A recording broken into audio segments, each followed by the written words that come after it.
अगर आप एक सलीकामंद और सलीका शार ख़ातून हैं जो पैसा बचाना चाहती है तो ये वीडियो आपके लिए बहुत अहम हो सकती है। अस्सलाम वालेकुम, कैसे हैं आप? उम्मीद है आप बहुत ज़्यादा अच्छे होंगे। सर्दियों में अक्सर फ़िश फ्राई की जाती है। जब हम फ़िश फ्राई करते हैं तो उसके साथ मसाले लगे होते हैं। मसाले फ़िश के कुछ पार्टिकल्स और कुछ मसाला जात ये सब जो होते हैं वो ऑयल में शामिल हो जाते हैं। तो ऑयल जो है वो किसी और खाने के लिए तो इस्तेमाल होता नहीं है, तो अक्सर ख़वातीन क्या करती हैं उसको फेंक देती हैं।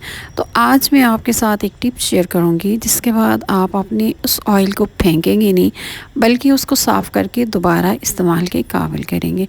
अच्छा, करना आपने ये है कि लौंग तो घर में मौजूद होते हैं, तो आपने लौंग लेने हैं और वो जो ऑयल बच चुका है या पहले का पड़ा हुआ है उसे गर्म होने दें। गर्म होने के बाद आपने 5-7 लौंग जो है ना वो उसमें डाल देने।